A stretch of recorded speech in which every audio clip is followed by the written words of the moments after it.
The rookie preparation process continues here on Splash Play today as we dig into one of the most important positions to try to get an edge on early, the wide receivers. And candidly, this is one I think is the toughest position to kind of suss out. A lot of it comes down to the speed. A lot of it comes down to the draft capital these guys get, along with the situation. Great players sometimes don't end up in the best situation. Sometimes the great players, maybe not as great because the 40 time, they don't get the draft capital. So that's sort of the thing we have to try to parse out today. So let's get into it here. And of course, if you missed the previous previews, we have done the rookie RBs, rookie QBs so far. Of course, lots of great takes therein. Real fast, quick look at 2024 and I guess what we got right, what we got wrong. One thing I was trying to figure out, and it's something too where, again, wide receivers, I would say have been the toughest one for me to prognosticate. Some guys I liked last year. Xavier Leggett, thought he had some A.J. Brown style qualities. He got drafted pretty well, tested well. Then we got to the season, not so great. Certainly something that could be, because of Carolina and how they were overall, underperforming as a team.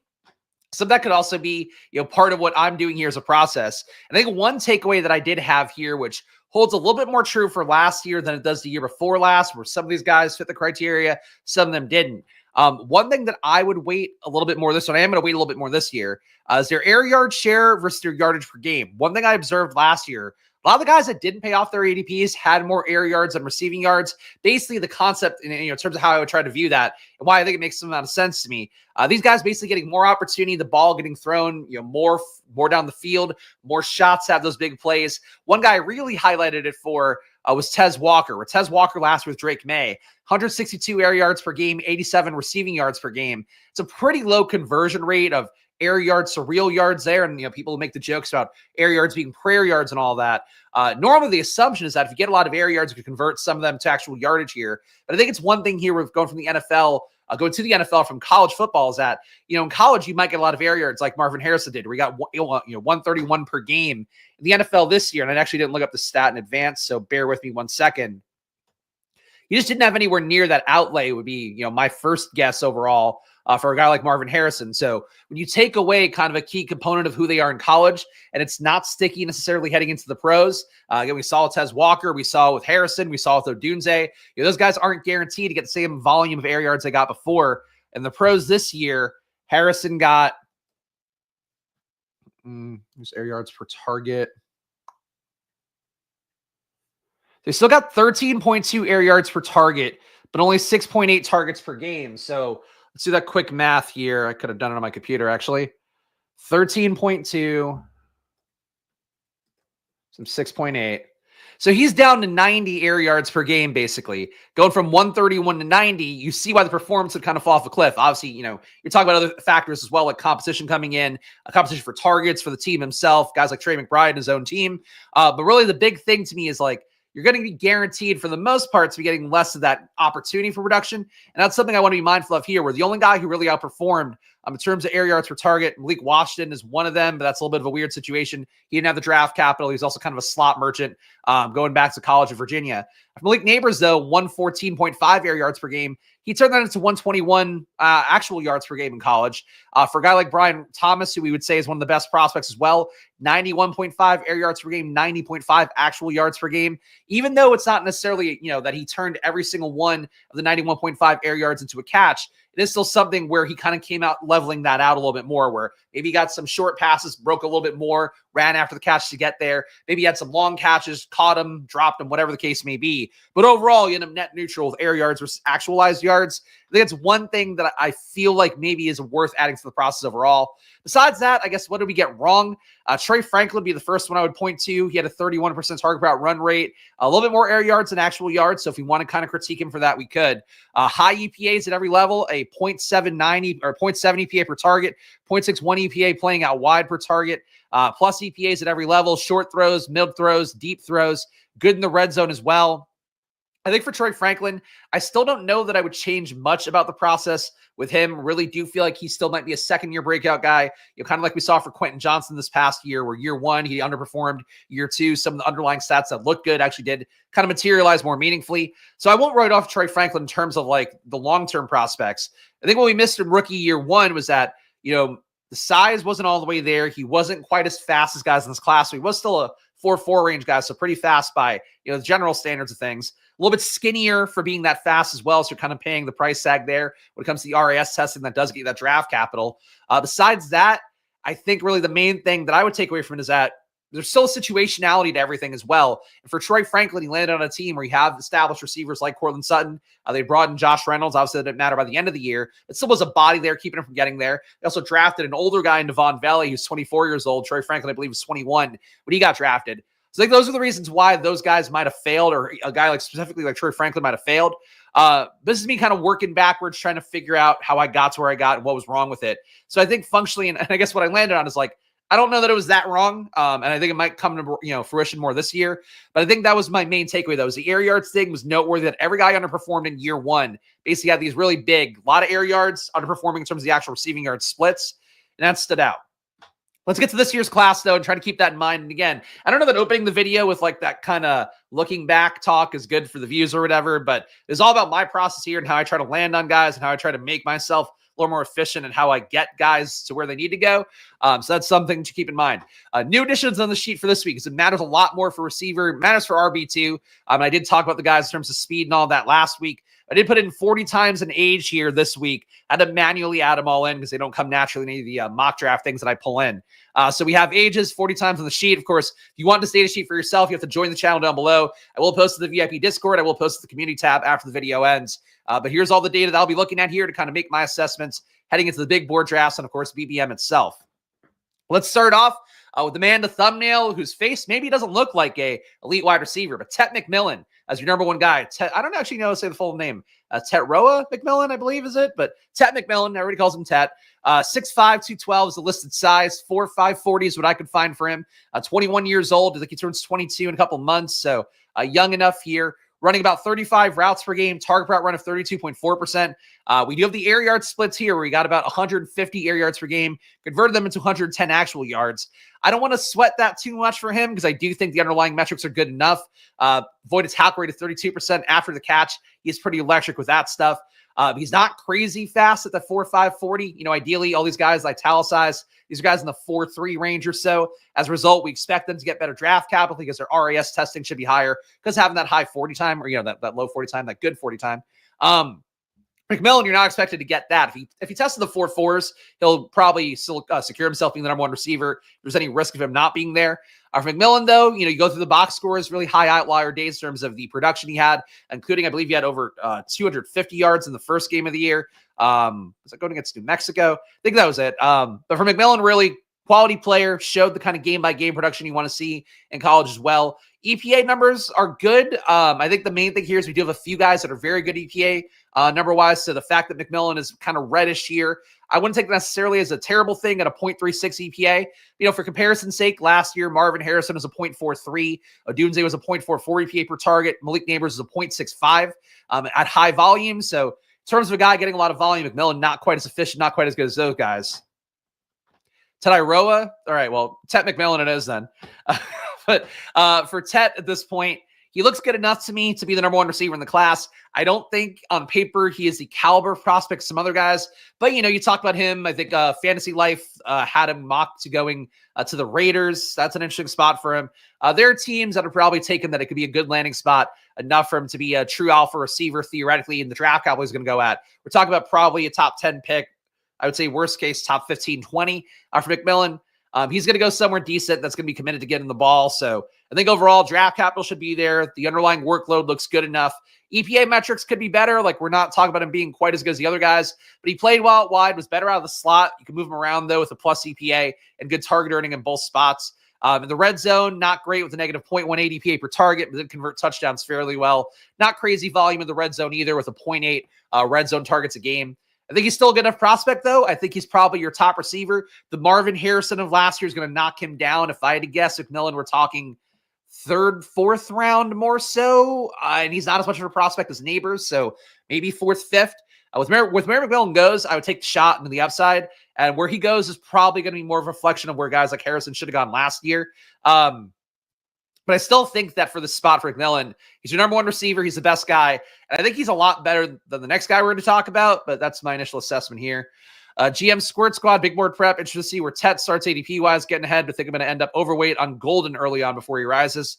Well, yes, we got a lot to go here. This is not necessarily draft order, by the way. I took this from CBS's mock draft thing, and they don't rank their prospects very well. So some guys are a little bit lower than they should be. like Golden, I think like Tez Johnson, maybe potentially. So we're just going to go in the order that we have here. But McMillan, no matter what, is going to be your number one receiver, it seems like, in the class. And then my guess ADP wise, true price should be 4th, 5th round. If he goes a little bit higher, I'm not going to run away from it. Still think he gets a good landing spot no matter what. And I would say for him, I don't know. The Yak stuff's a little bit better than like a T. Higgins, but he kind of looked like a T. Higgins to me. So him landing somewhere where he gets like a wide receiver 2 role with a good wide receiver 1, I think can still work out for him in the same way T. Higgins has. McMillan, I think, is an interesting play overall, and I think he's going to get a good landing spot. So I would feel pretty safe taking him wherever the ADP goes, as long as it's not the 1-2 turn again, like it was for Harrison. Luther Burden. Luther Burden is one I have to say, I see the high avoided tackle rate. He's not that fast at a 4.5 40. He is 21 years old, so a little bit young, much like McMillan here. I think he just turned 21 as well, so younger than McMillan, I guess. Decent target per run rate, 28% target rate there. Played out of the slot with a 0.39 EPA. Was decent on short targets, didn't get targeted past the sticks very much. Wasn't great on deep targets with a 0.4 EPA, but was okay enough. Good in the red zone EPA-wise, but didn't see a ton of volume there. Luther Burden also, just like the game logs, I believe he had one game over 100 receiving yards this year. I'm not wowed by Luther Burden. I've heard his name so much, and like, it's one of those guys where I was like, he must be good because he's got a cool name, Luther Burden III. He's playing, in Missouri. He's playing at Mizzou, like playing legit competition there. I don't see it. I watched the film. I don't see it. The avoided tackle rate, I get being high. Not getting a lot of air yards per game, 60.5, converting them into 58.3 receiving or 56.3 receiving yards, excuse me. Not really a great performance there either. You're not getting a ton of deep shots, only 1.4 a game. I don't know what he is as a prospect. He seems kind of a little Malachi Corley-ish in a way that's not a positive. Got more air yards per target with 9 per attempt, but still, in that shorter range. I'm not sold on Luther Burden. I don't know. There's one of those guys who's much better last season. That's not something I would ever really chase too much. I guess the one that would be an aberration on that would be Ladd McConkey last year, where the year before he came out, he just didn't qualify in a lot of stats, didn't do a lot. The year before that, he had more target volume, was still efficient and all of that. But he had the game-breaking speed. Luther Burden doesn't have game-breaking speed. Again, the avoided tackle rate, 59%, like that's really crazy. I don't even know how that's possible. Because that's like a really high number for a guy getting decent volume. But I just wasn't sold by him. If he goes really high, if he's going with McMillan, I would take McMillan over him 9 times out of 10. Honestly, probably 10 times out of 10. If it were 9, it'd be the only time I would take Burden would be, what if I'm wrong about McMillan would be the reason I would take Burden. I just don't see him grading out that well. I'm not impressed. 2.4 yards per out run. I know the QB play people have blamed for Missouri as well. He's got to be a 4.4 guy. I think with the avoided tackle rate and not having great numbers, I think he's got at least a 4.4, if not a 4.3 guy. And everything I saw is that he's a 4.5 40. So I'm not sold. The draft capital's there for him as much. I don't know. I really, the tape didn't wow me. The numbers don't wow me. I really I like this class more than I thought I would, but I don't think Burden is one of the reasons why. So I'm low on Burden to start. Again, the avoided tackle rate thing that is generally, at least for RBs, relatively sticky. As we talked about with the RB video, a guy like Bucky Irving is like a 33% or higher avoided tackle rate in college, and he drops down to like mid 20s in the pros, low 20s to high 20s, I guess would be better, with a better range of outcomes there. For Burden, if he drops down an avoided tackle rate as a receiver, you're still talking about avoiding tackles like a third of the time, which is valuable. The lack of target earning, the lack of production, it would spook me a little bit. So I think McMillan and Burden, when you hear the NFL draft, people talking about it, they're like, McMillan and Burden, your top 2 picks. I think there's a pretty big gap between the two, and I'm not sold Burden's better than some of the guys we're going to talk about now. Speaking of the guys we're going to talk about now, Emeka Egbuka. So another guy here who set receiving records at Ohio State despite never being their top receiver overall. All the guys, obviously a lot of talent we've seen cycle in. For Egbuka, he is fast, clocked at a 4.3 40 time.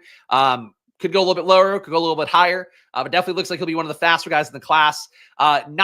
People compare him to JSN a lot. I don't see JSN. JSN took a little bit of air yards to turn him into a lot. He took 56 a game, turned him to 64, which is okay. At a 30% target per out run rate, a 0.39 EPA, also okay. A low avoided tackle rate, though, not very shifty. The yards after catch, okay at 5.9, but nothing that wows you. He doesn't really use the speed that well, which candidly was one of my critiques about Xavier Worthy last year, and that ended up being okay in a Chiefs offense. At the beginning of the year, honestly, for most of the year, wasn't good. By the end of the year, it got there. So like Egbuka in that prism I can live with. Not wowed by him. I don't think he's anywhere as good as the other Ohio State prospects have been, but he is fast. He played at Ohio State. He's 22 years old. I think he probably gets decent draft capital. So to me, he's in play to draft, but target route run numbers are okay, not great. I think he does feel to me a lot like Xavier Worthy kind of play where he goes to Buffalo or something like that. It's going to be a lot of fun. The same thing, God, running it back from last year again, where every rookie receiver, it's like if they go to Buffalo, it's going to be a really cool spot. But if he goes like Buffalo, kind of a home run threat there, that could work. Playing a kind of Marvin Mims role, though more slot forward than playing out wide, that could work. I don't think he's a bad pick, but again, I would say for him, like I don't expect to be the target earner that a Tet McMillan is. I don't think he's as good of a player as a Tet McMillan, but I do think he might be better than Burden. So he's in the hunt for me for wide receiver 2 in the class with that speed, the draft capital, and all that. But nothing really that's like, I got to have Egbuka in every draft. Jalen Royals is close. Jalen Royals, 106.6 air yards per game, turned into 119 receiving yards. He's been a little bit injured. Listed as 6 foot 205. Not sure if he's actually that big, but 21 years old, 4'3", 40, playing Utah State. So we have to give him a little bit of a ding for competition. The fact he has a negative EPA out wide, that's not great either, but overall 0.32 EPA per target. Lower EPA against not great competition. You can kind of dig him a little bit for that. But still, plus EPAs on short throws, plus EPA on mid-range throws. So I'm not highlighting the wrong one. Didn't get enough deep targets to qualify. That's maybe not great. But still okay. Got good red zone work, 1.3 targets a game. Okay EPA there. But the speed and the film really made me like Jalen Royals a lot. He's getting 31.4% target per out run. Again, the lower air yards, turning them into more is a positive as well. Avoided tackle rate about 35%. So you're talking about the number 2 guy in the class ahead of McMillan, behind Burden by a decent margin. I think Royals being fast is a positive. Chance that he could be flat 4.3, if not into the 4.2s, based on what I saw. So that's a positive as well. At his size, see if he is 6 feet and 205, that'd be a really fast 40 for a guy that size. Same thing for Egbuka. I like Royals a lot. I think that he stood out to me in terms of the film, in terms of the EPA numbers, target earning and all that. They're good. Again, lower competition, but also not a great QB thrown to him. So you kind of maybe help a little bit out on that. I've seen him, Patriots fans on some dynasty Reddits and all that seem to like Royals going there. I don't think that matters that much. But I think Royals could end up getting okay draft capital, especially from a guy coming from Utah State, because he is fast. The tape looks good. And I do think that he has analytically enough to go to. But you'd love to see better EPA numbers a little bit here for me to have full confidence. But I would say to me, again, another guy where Burden's been a big name for a while. If I had to guess, he gets better draft capital than Royals. But if Royals is like in the second round and Burden's, early second round, I don't know if it's that much better. So for Royals, I would plant a flag for him a little bit here. Think he looks good based on everything I saw. Isaiah Bond. So there are 2 Texas speedsters in this class. You got Bond. You got Matthew Golden, who's somebody the chat was talking about before. For these 2 guys here, I would say that Golden's got a lot more merits going for him in terms of the volume stats. Bond is fast. Bond didn't really show much. Golden had some spike games in the playoff. I think he had 200-yard receiving days in the playoffs, / the SEC championship and the playoffs, I think it was. For Golden, he's done stuff. Isaiah Bond's done nothing. That said, he might be in the 4.2s, I believe is what I saw. He's tested high 4.2s before in the 40s. So another Xavier Worthy type, very small. Build is 180 pounds, 5'11". So you're probably talking he could be 170 or so, maybe even a little bit lower than that. But pure Xavier Worthy here with even less production to show for it. So that's the trade-off for Bond. Did some positive stuff in short throws. Actually, no, never mind. That's Royals. No, he did nothing positive. Really. An okay EPA on mid-range throws, past the sticks, but even that, a 0.09 EPA should be better. He really wasn't good at anything. He's fast. Isaiah Bond is fast. I think he'll get draft capital for being fast. Ultimately, it's kind of frustrating for me, to be honest, because I like guys that produce. I like guys that did stuff in college. I like guys that have something projectable, some skill you can point to. Like the next guy we're talking about, Tre Harris, is one of those guys where he went nuts at Ole Miss, but Ole Miss is a little bit of a video game offense, not in the same way like Tennessee is. But a lot of easier throws, I guess, kind of a willfulness to get the ball downfield.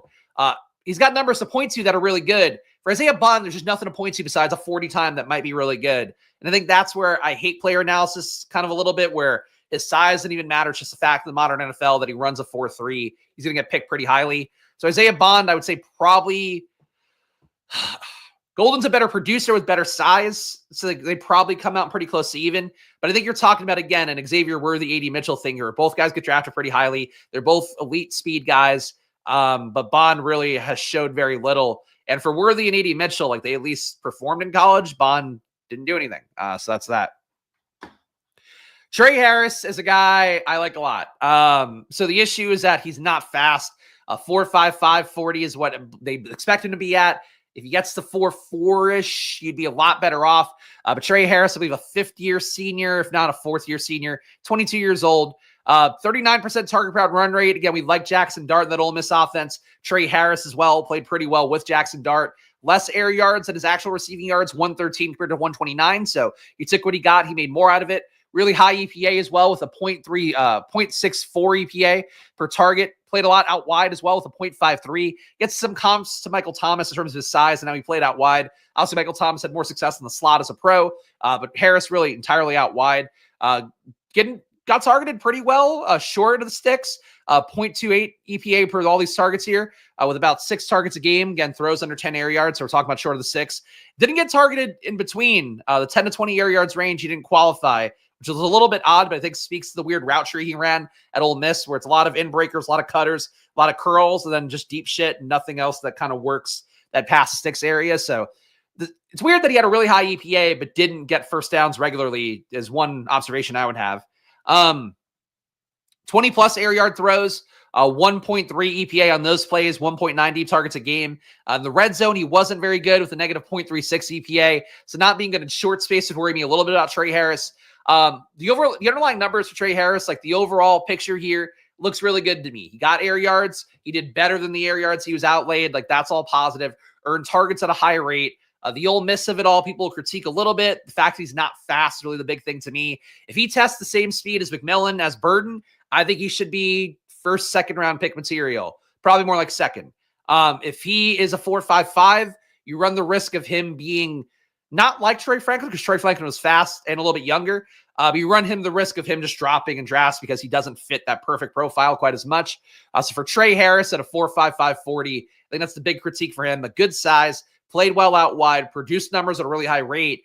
I think he's got a good shot to be a pro, but the draft capital and the landing spot would dictate a lot for me, where if he lands somewhere, like let's say the Raiders don't get McMillan, instead they take, I don't know, an offensive lineman or something, they take Ashton Genty, and then they take Tre Harris in the second round, and you're pairing this Raiders offense with whatever they do at coach, I guess. With these guys coming in, I would think Tre Harris is a monster in that kind of spot. If he's going to Buffalo in the third round and he's got to compete with Keon Coleman, and it's like you got some draft capital, but you're like, oh, he's the Amari Cooper replacement, but he hasn't really earned it. I would worry about that kind of spot a little bit more. So for Tre Harris, I think there is big upside, and there's also some downside here. He will still be a guy who I imagine probably doesn't get drafted too highly in a big board, so I will likely take him pretty fast. Like McMillan will go, as we talked about, 4th, 5th round would be my guess. Maybe third. People are feeling really frisky and just want to click the rookie names. For Tre Harris, if I had to guess, he would go more like post pick 100 at the very least, maybe more like pick 150 and probably starting in the low 190s would be my guess. So you could probably scoop Tre Harris for free early on, and I will do that, I'm sure, on stream. And then after that, I would say maybe pick your poison a little bit more if other guys get behind him. Travis Hunter, the big conundrum of here. So a lot of weird stuff going around with Travis Hunter. I think a lot of people talking about him right now compared to like these takes that are not really rooted in reality. So for Travis Hunter, the big thing that's been said by a lot of NFL people, at least the NFL reporters acting like they have front office sources, they've mentioned a lot that for Travis Hunter, the expectation is that he's a full-time corner and he plays occasional wide receiver. Where I have an issue is like, I've seen people talk about that. People who should know better as well. And they're like, well, it'll probably be like a part-time slot in the pros. He didn't play slot at all in college. You normally don't go from out wide to the slot. You normally don't go from slot to out wide either. And the people always talk about that every year. It ends up being a thing where they try it. The guy ends up not doing that well, and they move the guy back to his natural position because usually coaching tends to prove out what their coaches have already proven. For Travis Hunter, he was a beast out wide, 0.45 EPA, 8 targets a game out wide. Didn't qualify in the slot, so didn't get enough work there. So he's just not a slot guy. So anybody that tells you that Travis Hunter's a slot guy, you should probably go, why? I think it'd be the first thing to ask. He certainly can play slot, I would think, but he didn't do it. So like, that's really the first thing. And it really should be your fucking idiot test for anybody that's like just bullshitting, talking out their ass. For Travis Hunter, 0.64 EP, or excuse me, not 0.64. That's Tre Harris, of course, it looks great. 0.51 EPA per target overall for him. Great numbers overall, especially for the fact that he did play out wide and get most of his targets there. Target earning, not fantastic, at 28% target per out run. Air yards, though, right in line here, 104 air yards per game, converted them to about 97 per game, so that's fine. Avoided tackle rate of 30%, high touchdown rate as well.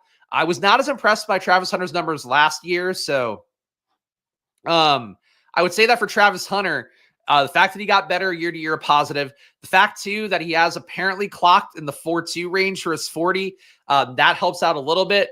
It depends where Hunter goes in a big board. Hunter's undraftable for me. See, I'm not sure about that. Like, I think if you look at these numbers, it would be irresponsible to only play him at corner. I also don't know that he gets enough work. But if he does get work at receiver, you're probably talking about very scheme touches for him. And your hope is that he becomes last year Marvin Mims rather than 2 years ago Marvin Mims in his rookie year. With the draft capital, there'd be a little bit more motivated to do that. But you're not expecting him to get a full run of routes out there. So it's kind of hard to project because he did play a full amount of routes last year. He played 34.3 routes per game. That's as high as anybody here, 0.5 behind McMillan, 2 and change behind a guy like Tai Felton, who was just out there a ton for Maryland. I think that, especially that's a good point by Adam, especially because the team drafting him probably needs wide receiver help too. Like if it's a team where it's, let's say the Jets acquire him. I think that's one team to link with him a little bit. Jets get him, and then they don't have one of Garrett Wilson, Devontae Adams back, maybe both. You got to put Travis Hunter at receiver to see what you have there because he's very talented. He's going to be able to do it. So I think Hunter is worth a draft pick. If he were going where Tet McMillan is going, I don't think he's worth a draft pick. But I really have no read. I have no idea what the market's going to do. I assume the market's going to be afraid. They're going to have seen the reports about him, only playing occasional wide receiver. But realistically, if they get him out there and you see that speed and honestly, look at the video too. He was good. I was not high on Travis Hunter last year. And I will say too, if it helps make the case better, if it at least gives you my perspective better, I thought Ashton Genty was Heisman. I think I might have said that on video a couple times too. I didn't dug in as deeply on Travis Hunter yet because I was I feel like they're just kind of quoting volume and the Show Ohtani of it all when he's definitely not a Show Ohtani. In my mind, he wasn't because I looked at the numbers last year and he wasn't. This year, he was good. He was legit very good on both positions, and I think he deserves to be taken as a wide receiver and deserves to be treated like a wide receiver as much as he wants to. The paydays would be higher for him as a wide receiver, so he might be motivated to be treated as such. But I think that there's room for Hunter to produce. And again, if people are afraid to take him and he's going late enough, I would take him. If he's going a little bit too early, I'd probably be a little bit more afraid of that. But I think Hunter's a quality prospect and an intriguing one. Let's see. For big board, it's way about cost for me. Great wide receiver talent, but if the name pushes ADP too high, I'll take calculated strikes. I think that's fair. I think really that was a lesson from last year too. The one thing I would say is for some guys, there's probably not a price that's high enough. For Jayden, there wasn't a price that was high enough. For Bowers, there wasn't a price that was high enough.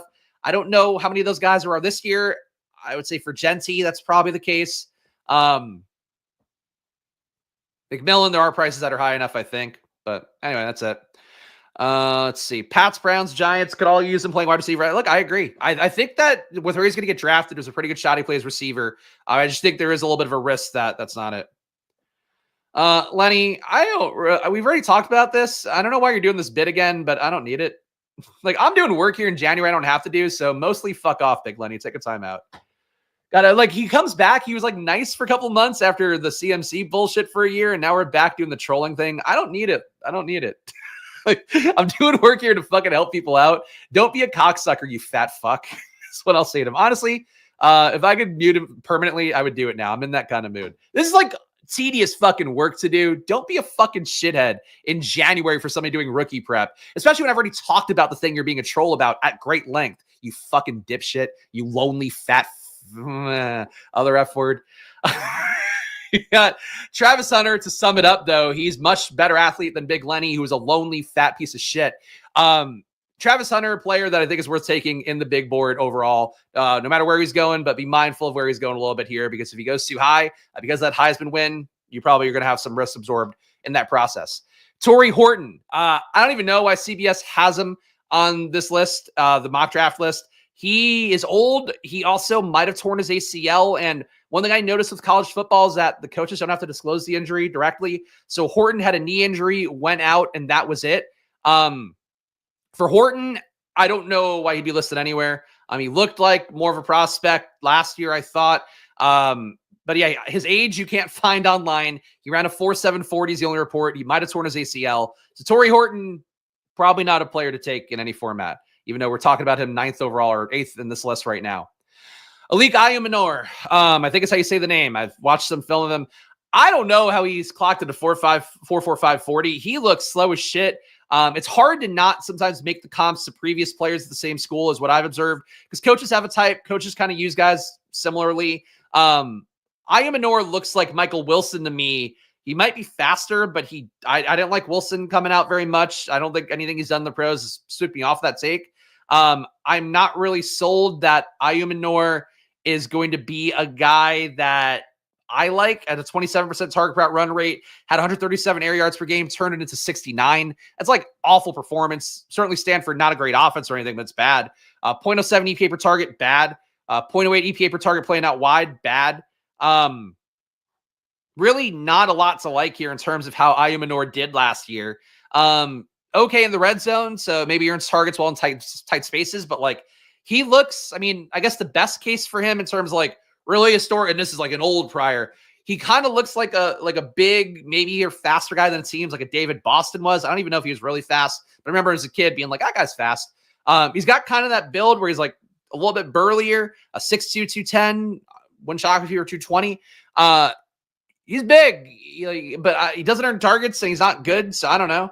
A lot of air yards, didn't do a lot with him. I don't think that's a great sign for him, but Stanford's offense sucked. And I've heard Ayomanor mentioned enough as a play that people like or people think it's going to get drafted fairly highly. I'm not sold. You've seen the clips of Ayomanor played against Travis Hunter, and I have not, but I'm sure there's something. And people talk about Nick Nash. Nick Nash is old. Nick Nash is a 60-year senior, which is a little bit tough. We'll get there in a moment, but you can see his age here. I have a 24 question mark. I'm not even sure. He's another guy whose age is not listed.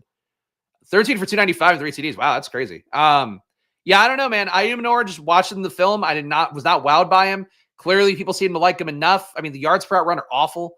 But outlier day like that, that's something. But even then, keep that in mind. If you had a day like that, and these are still his stats on the year, like how bad is he the rest of the year? Would be my question. And a low avoided tackle rate too. Like you're seeing a lot of stats that like he shouldn't be good running drills because if you have that low of an avoided tackle rate, you probably don't have good hips. So like he should be a little bit clunky in some of the combine stuff as well. Yeah, I don't know. Oh, it's 2023. Okay, that makes more sense because like these numbers are awful. If you have a fucking outlier day with these numbers, I don't know what you're doing the rest of the time. Tai Felton for Maryland, 21 years old. It's a little bit on the young side. 4.640 though, one of the slower guys in the class. 34% target rate's pretty good. 29% avoided tackle rate's pretty good. He seems like an air yards version to me watching the tape. 139.5 air yards per game compared to 93 realized yards per game. Still plus CPAs though, playing out of the slot. Technically positive, playing out wide. Plus CPA on throws under 10 air yards. Plus CPA mid-range throws. Technically positive on deep throws, but he wasn't really good in it. I watched Tai Felton, and I felt XFL, or I guess a UFL guy. Like I didn't really get the vibe of an NFL prospect I want to cling to. He's honestly Troy Franklin size, not Troy Franklin fast either. That's not good. I wasn't wowed. I guess really the main thing for him too. This range of guys, Ayomanor, Felton, Burks, like I just didn't like any of these guys very much. Felton, I think he's okay. The target earning's pretty good. I don't know that he's actually worth a pick at all. Don't think he's going to be a freak athlete. For a guy like him, you kind of need to be a good athlete or to get the draft capital where it's going to be worth it. So Tai Felton's a name to know because he certainly can be popular for some people in a big board and they could take him. And I think it's not crazy with the target earning. He's one of the better target earners in the class, but I think that's just because Maryland isn't very good. And again, really big air yards to realized yards split. Like, it's a lot for guys like McMillan, but at least there's good underlying stuff. For Felton, there's good target earning, but he's not, I don't know, he's avoiding tackles okay. He just doesn't look like a guy who avoids tackles and gets downfield well enough for me in terms of the film. And the EPA numbers being really bad, like 1.9 deep targets a game, that low of an EPA. You're actively failing as a receiver downfield at that point. So for Felton, he doesn't do, I guess, what I would like him to do. maybe there's some merit to him, but I would certainly take all the other guys we've talked about, and I've planted a flag for over him. Deion Burks played at Oklahoma, 22, ran a 4.4. Didn't qualify statistically enough for anything, but does come up in mock drafts. If you're running a 4.4 and you're 5'9", 194, not really sure you're really a prospect that matters too much, but he's on the mock draft list. For Deion Burks, I really don't have a big stand here. I think he feels like a slightly faster version of Taj Washington based on the little bit I know. But even then, he doesn't grade as a good downfield target either because he didn't get enough volume there. So Burks, maybe somebody to know the name of, but I'm not really wowed by it. Tai Felton's a good route runner as long as speed isn't needed. There you go. Didn't Kyren Lacy kill someone last week? They'll drop him a few rounds. I mean, he's on the mock draft list, but he's also 24 and ran a 4.5 40 and was one of very few LSU receivers to not actually be good in college. So that probably hurts him just as much. Xavier Restrepo. I get some Cooper Kuppy vibes from him. The listed size, though, is not as good. 5'10", 198. There's some spots that have him as a 4.55 guy. I did see some places out there that think he's a 4.45 guy. So if he's a 4.45, that matters a lot. If he's a 4.5 guy, he's just in this morass of guys that are not super athletes that are all okay, can move around with kind of receivers. But I like Restrepo's underlying numbers. Not a great target under 25%. Kind of like a Ricky Pearsall is what the numbers look like to me. 0.51 EPA per target, though he's not going to be the athlete of a Pearsall, I would think. Slot targets, 6.8 targets a game, 0.6 EPA on those. That's good. Short throws, a 0.1 EPA, solid enough. 10 to 10 air yards throws, 0.52 EPA. Deep throws, a 1.3 EPA. He did good work, like Restrepo for Miami. A couple of Miami players look good. Damian Martinez, Restrepo. A lot of good Latino football players for Miami. I guess it is Miami, but that's whatever. They have the market cornered on that. For Restrepo, I think he graded out well enough. Not solely gets a draft capital. The RAS testing for him is going to be huge because if he's in the 4.55s, that's a huge difference between the 4.45 range. My guess would be he lands at like 4.5. But I think for him, okay player here, maybe a decent value. If he gets a good landing spot, he'd be appealing. Wouldn't go out of my way to get him, but he's probably free in big board kind of drafts. So you take him in the 20th round. I think he's worth some exposure. Kyren Lacy, kind of talked about briefly here, manslaughter charges, I believe, where we are with him.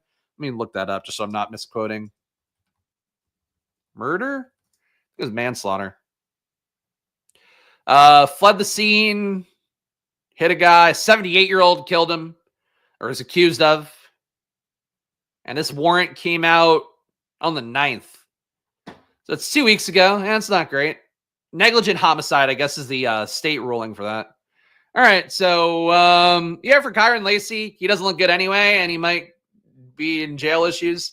He doesn't look very talented, though, really. He's not fast. Like LSU guys, you've had elite pedigree guys, Brian Thomas last year, obviously Neighbors as well. But even just the boundary guys, Jefferson, Chase, all those dudes, he's not in that tier for anything I've seen. He's also old. He's 24 years old. So 24 years old with the criminal issue and not very fast.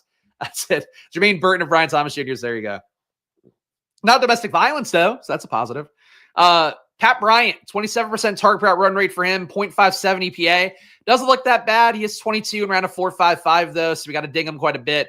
Not a great target earner at Illinois, but the performance was there. Played mostly out wide, 4.5 targets out wide a game, good for a 0.53 EPA. 0.87 EPA per target compared to his 2.2 targets game, 10 to 20 air yards. Decent EPA downfield, the 0.9 EPA there. Good in the red zone with a 0.5 EPA, but not a lot of volume at 0.8 targets a game.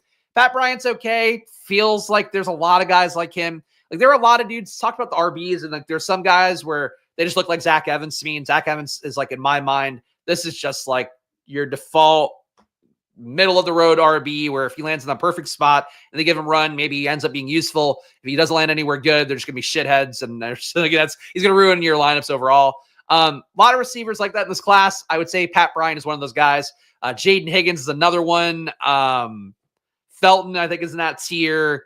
Tre Harris is an elevated version of that tier. McMillan is the most elevated version of that tier. But a lot of guys that just aren't fast and kind of Deontay Johnson's. A lot of Deontay Johnson in this class where it's like dudes who play mostly out wide are okay, but like they really need a lot of situation to work out for them because they're not fast. They're not going to give something that's going to make a team go out of the way to get him. I think that's where I am with Pat Bryant, where he looks okay metric-wise, but there's not great underlying stuff in terms of the speed and all that. And the target earning is also not great, so okay play, but I would lump him in with a bunch of dudes here that are probably not going to matter very much in the NFL in year one. I would say felony hit and run definitely better than domestic violence in terms of the perception. But that's, that's me being an amateur front office person here, I suppose. Jayden Higgins, 32% target per route run rate, 0.38 EPA per target. Elevated version, I guess, of Pat Bryant a little bit in those two match, or I guess in really the target earning, not so much in the EPA. Didn't avoid tackles as well with only an 18% rate there. Good EPA in the red zone, 0.56 EPA there. Positive EPAs in every part of the field, but not great downfield. Again, just another guy who's not as good at the targets as the prospects were last year. He's 6'4", 215, 23 years old, but not fast at a 4.55. Higgins, to me, again, another guy who went to his school, but he looks like Xavier Hutchinson to me, which means he probably makes the pros. Doesn't matter very much. That's where I'd land with Higgins. Nick Nash. So Nick Nash, good underlying metrics. I think some Rashee Rice level underlying metrics. 36% target per route run rate, 40.7 routes per game.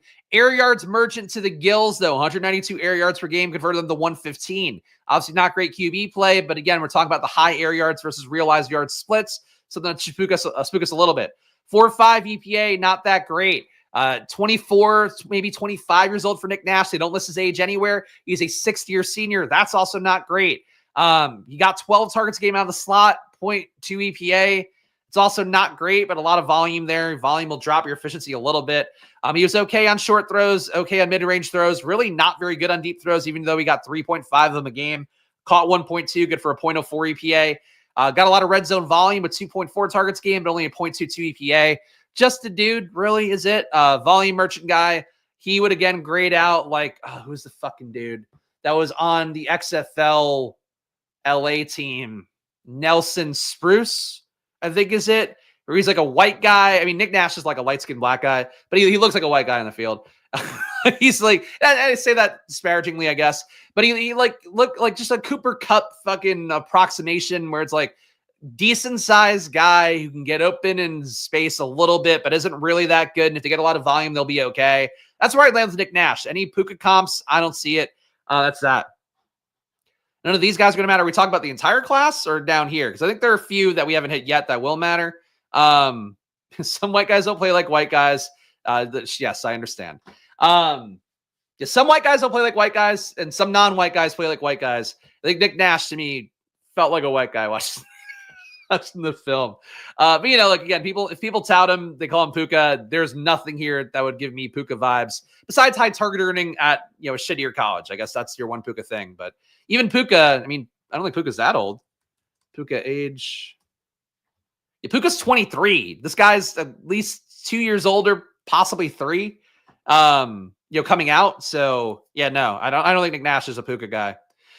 Savion Williams, part of TCU here. You watch the video. He kind of looks like Quentin Johnson out there with the braids and the fact that he just doesn't do a lot. That's super impressive. 51 air yards per game, converting to 51.2 real yards. So at least that's flat.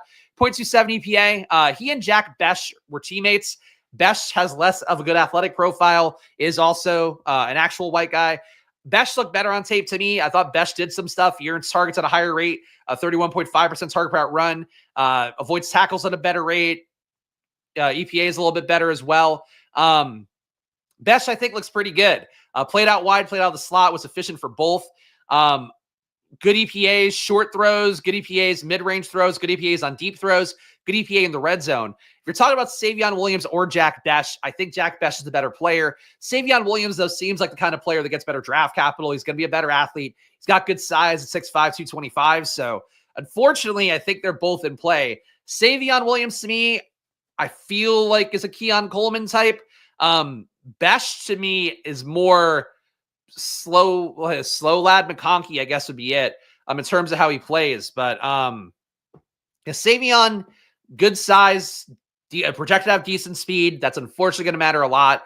The talent, though, he really didn't produce, and you have a guy in the same offense. We have the Deontay Johnson, George Pickens thing. One guy ends up out of the league within 2 years. The other guy is going to theoretically get some trade capital if he gets moved this year. And that's where we are with Savion and Jack Bech, where I don't see it for Savion. I don't think he produced the same offense, especially earning more targets. Like, that's the insane part to me. But, a little bit younger, better size. He'll go higher than Jack Bech, even though Jack Bech is a better player. So, Bech, I really don't have the confidence that he gets a great landing spot. But in terms of the underlying metrics, he performed pretty well. He just didn't earn targets as well, and he's not as big and not as freak of an athlete, potentially. Kuiper likes Savion. I don't even know what that means anymore. And Bech, that kind of high floor guy. Yeah, I mean, just run the risk that like he ends up being again that kind of guy who falls to the UFL. Like that's really the risk for Jack Bech. For Savion, I think he makes the league, but I don't know if he's actually good. About a year in targets, and he's a big freak guy, so I think probably we're taking a little bit. Tez Johnson, I like. 32% target per out run at Oregon, 4.3 40 time. A little bit small, 5'10", and a 165 is a listed weight. So God forbid, he might be like Rey Mysterio size in real life, which would be my concern point for Tez Johnson. Film is wowing. I think he gets on the field right away as a kick returner as well. He turned 59.8 or 50.8 air yards per game into 74.7 receiving yards. That's a positive as well. A little bit of a short target thing. So we kind of run into some Malachi Corley-ish stuff here with 10 air yards per attempt. But I do think he's got enough speed where maybe he's useful here. But you are talking like potentially a slower, equally small, if not smaller Xavier Worthy with maybe more talent. I don't know how that happens. I don't know how that works. So that's the risk for Tez Johnson. Not great speed, or not great size, rather. Great speed. Good target earning. Good avoided tackle rate. A little bit more like better competition Malachi Corley would be my concern for him. And he's not built like Malachi Corley either. Malachi Corley is like a muscular guy, a little bit of Debo to him. For Tez Johnson, he is just pure slightness, pure. I mean, he's smaller than McCole Hardman. Like he's a small guy. So one hit from a linebacker and he's broken in half at that weight. Not necessarily true when you're a high avoided tackle rate guy. If you're like a Deuce Vaughn and you can't avoid tackles, like, yeah, you get smushed. But, like they're not putting him, he's not running over the middle routes. Like he's going to be running gadget shit, getting some screens, some flanker plays and all that.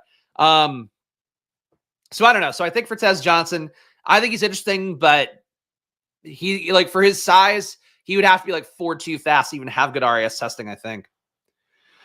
A couple of potential slot guys not seeing here that could get opportunities on the right team. Jalen Noel and Kobe Hudson. I got if they weren't in every other I looked up a lot for the receivers, trying to make sure I had it right. I also looked up all the early declares too and put them in. I'll put them on at the end, but I think we've got a pretty good list here at this point. Matthew Golden, low target earning, 21% target per out run, good EPA, 0.53 EPA there. Expected to have speed in the 4.3 range. That looks okay. Savion is the sixth best wide receiver. I just don't know how you can look at any of these metrics and think that he's worth that. I mean, he didn't get a lot of work, and he got targeted pretty well.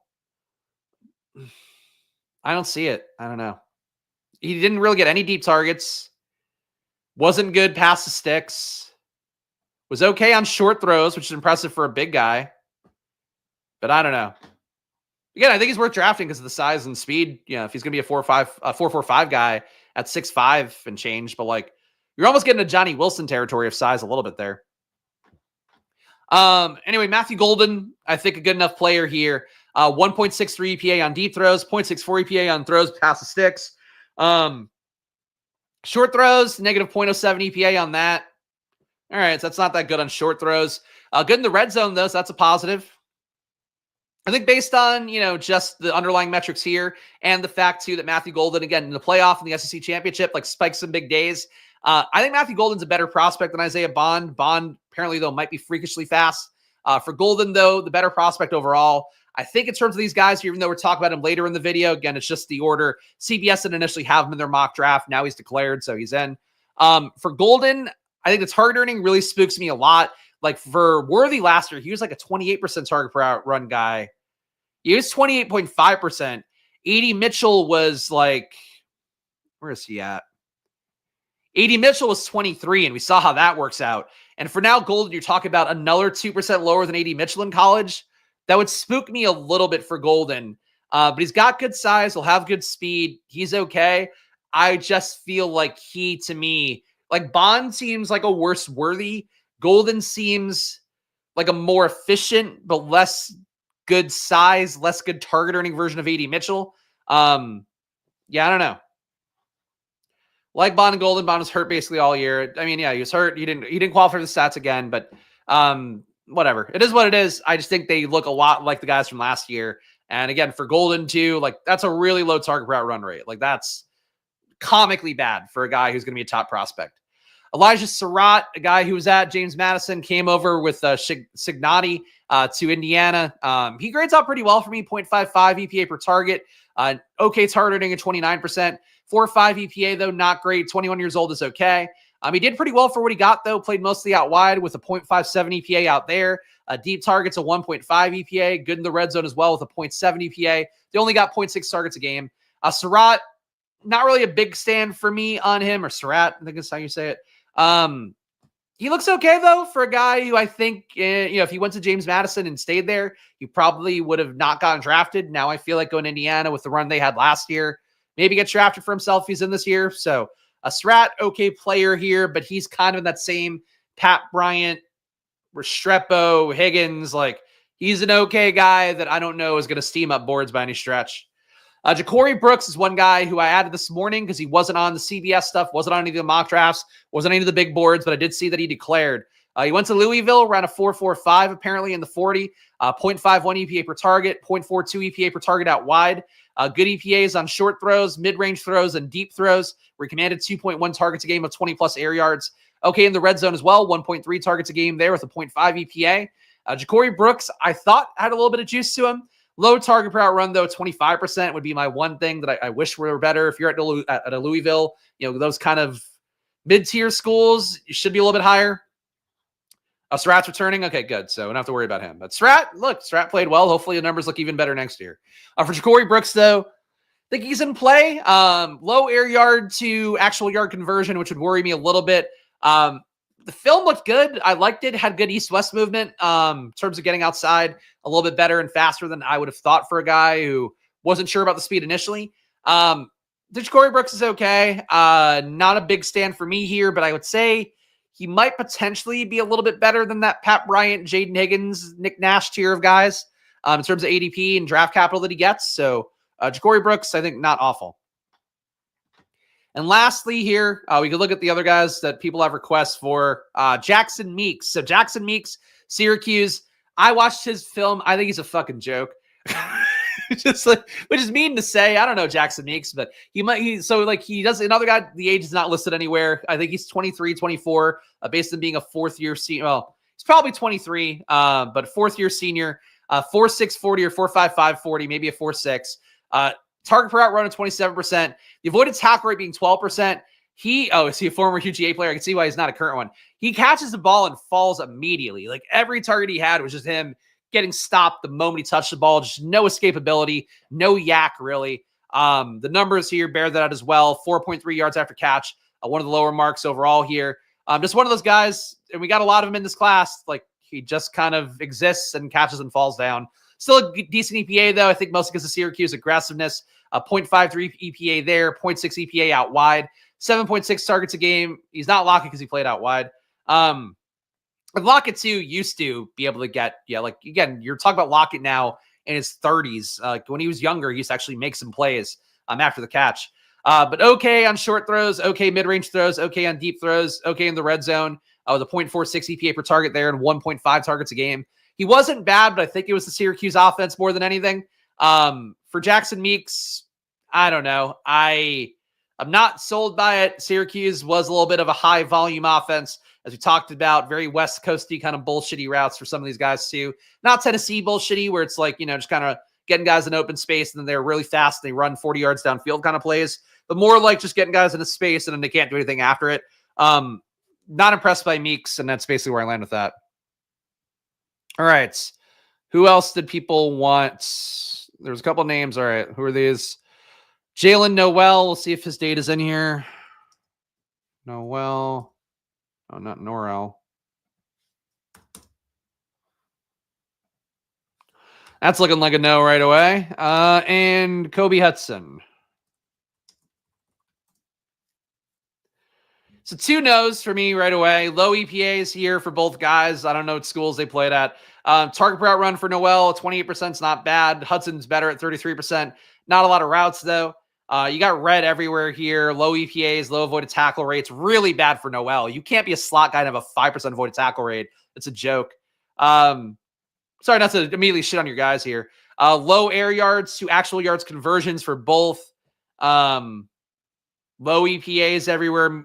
Noel was okay downfield, but to have that high of an EPA downfield with 1.9 targets a game and still be this bad would worry me a little bit. It means he's doing a lot of inefficient stuff otherwise, including short throws, a negative 0.2 EPA there. That's really bad for a slot guy. Negative 0.4 EPA in the red zone. That'd be one of the worst marks out of actually, I think that is the worst mark in the class. Yeah, Spurious News gave me some bad guys here. I don't think Jalen Noel and Kobe Hudson even look like legit prospects. Unless they're like 4.3 fast, I don't think they're legit prospects. So that's wide receiver, guys. I would say my key takeaways here. And guys, before we get to that, please make sure to hit the like button and subscribe. This content, I know, is about as niche can get. This is important work for me. That's why, like, I'm going to try and troll during this part. Like, this is like work that, frankly, nobody wants to do. You can watch every other YouTube channel out here. Nobody wants me talking fucking rookies in January. I do it because this is a bit of an edge we have. This is a big reason why I had 3 Big Board finalist teams last year, which Big Lenny would know nothing about. He's just a loser who comes in the chats like this. Does nothing better in his life besides diabetes. For me here, I do the work here every day. This is a big part of what I do. Tomorrow, we're going to do tight ends. Tight ends is very not sexy as well, so we're going to do that. But this is what it's about here. So if you get value to this, please subscribe down below, hit the like button, leave a comment. If you want to see the data I have yourself, join down below for $4.99. I will drop the links to my Google Sheets for this and for last year's wide receiver data if you want to look at that too. I'm going to drop that after the video ends, so check that out. Also, timestamps will be down below, which I should have said in the beginning, but if you want to skip around, timestamps will be down below as well. My takeaways here, I think Tet McMillan is your one guy I feel pretty confident about the draft capital being valuable enough with where he's going to go in the big board, so I would take him. I would expect him not to go as high as Marvin Harrison did or Malik Neighbors did last year. As long as that's the case, wheels up on that. Besides that, Egbuka, Jalen Royals, Isaiah Bond, I expect those guys to get decent draft capital because of their speed. Matthew Golden, similar thing here, but I really have concerns about the target earning there. Travis Hunter, as I mentioned, if he goes cheap because people don't want to take him because they think he's just going to be a cornerback, I would take Travis Hunter. I think that he's a good pick overall. The issue is like you're absorbing some risk. So if he's going, top 100 or something because people are so excited he won the Heisman and all that, you probably don't want to absorb that for Travis Hunter. It's kind of like the Jonathan Brooks risk last year, which I didn't take at all on the big board. Probably another reason why I did okay in terms of the advance rate and the finals rate there. But I would say that for Hunter, like he does grade out really well at receiver. I expect him to play some. And I think people don't really know what they're getting in Hunter yet. As I mentioned, like people talking about as a slot guy, legit all of his targets came out wide for the most part. So that's sort of my main takeaways here. Charlie here, line of scrimmage. Congrats on a Jaden-rific season, Spags. Looking forward to the offseason grind as we get it going. Not sure how many Fs I'll catch the live this offseason, but check out all the content. Thank you, Charlie. I appreciate that. There we go. Charlie, a man who's finished on top of BBM, gives me money and says nice things. Other people, they just get angry for no fucking reason. But thank you for that, Charlie. I appreciate it. And thank you for Gabe Davis, too. I appreciate that. Gabe Davis, another guy who knows and who's here on the regular. Thank you for that. But I appreciate you guys hanging out here again. I'm not going to let one bad apple spoil the bunch, but like really, just don't fucking give me that energy right now, man. Don't give me that energy in general. Don't give me it right now, especially. It's fucking January. We're starting the process over again. This is the sake of trying to find any edge for myself and for you guys out there. So I'll keep doing the work, guys. Tight ends will be a quick video tomorrow. I think we have like 6 prospects, but a couple of them are kind of fun. So we'll see that then. We're not looking up a Georgia guy. Enjoy your days, guys. Good luck. I'll see you guys again soon, and check the community tab if you want to see the data if you are a paying member. So, and gamble responsibly too. It's always money time. Follow me at Chris Spags. Follow the show at Splash Play Pod. Back at 4 p.m. for the NBA show. 5:30 today for the deeper dive as well in Stochastic. If you want some NBA content, it was a great NBA slate yesterday. So come check it out then. I'll see you guys again soon. Enjoy your days. Good luck. Bye-bye.